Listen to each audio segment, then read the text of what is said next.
ನಮ್ಮನೇಲಿದ್ದ 3 Turkey ಕೋಳಿಗಳಲ್ಲಿ 1 Turkey ಕೋಳಿ ಕಾಣಿಸ್ತಿರ್ಲಿಲ್ಲ. ನಮ್ಮನೇಲಿರೋದು 3 Turkey ಕೋಳಿಗಳು. ಈ ತರ ಟರ್ಕಿ ಕೋಳಿಗಳನ್ನ ಎಲ್ಲರೂ ನೋಡಿರ್ತೀರ. ಇದು ಆಲ್ಮೋಸ್ಟ್ ನವಿಲ್ಗಳ ತರನೇ. ಗಂಡು ಟರ್ಕಿಗಳು ರೆಕ್ಕೆ ಬಿಚ್ಚಿದ್ರೆ ಯಾವ ನವಿಲ್ಗಳಿಗಿಂತನೂ ಕಮ್ಮಿ ಇಲ್ದೇ ಇರೋ ತರ ಕಾಣುತ್ತೆ. ಇವತ್ತು ಈ 3 ಟರ್ಕಿ ಕೋಳಿಗಳಲ್ಲಿ ಒಂದು ಕೋಳಿ ಕಾಣಿಸ್ತಿರ್ಲಿಲ್ಲ. ಎಲ್ಲೋಗಿದೆ ಅಂತ ನೋಡುವಾಗ ಇಲ್ಲಿ ಜಾಗ ಮಾಡ್ಕೊಂಡು ಮೊಟ್ಟೆ ಇಡ್ತಿತ್ತು.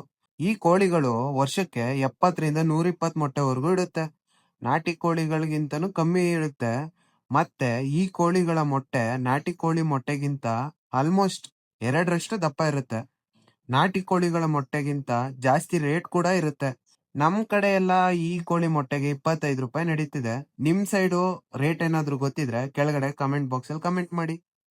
ಹಾಗೆ ನಮ್ ಜನಕ್ಕಿಂತ ಈ ಕೋಳಿ ಮಾಂಸನ ಜಾಸ್ತಿ ಕ್ರಿಶ್ಚಿಯನ್ಸ್ ಅವರು ಇವಾಗ ಡಿಸೆಂಬರ್ ಮತ್ತೆ ನ್ಯೂ ಇಯರ್ ಟೈಮ್ ಅಲ್ಲಿ ಜಾಸ್ತಿ ತಿಂತಾರೆ. ಈ ಟರ್ಕಿ ಕೋಳಿಗಳು ಸುಮಾರು 10ರಿಂದ 12 ಕೆಜಿ ವರೆಗೂ ತೂಕ ಬರುತ್ತೆ.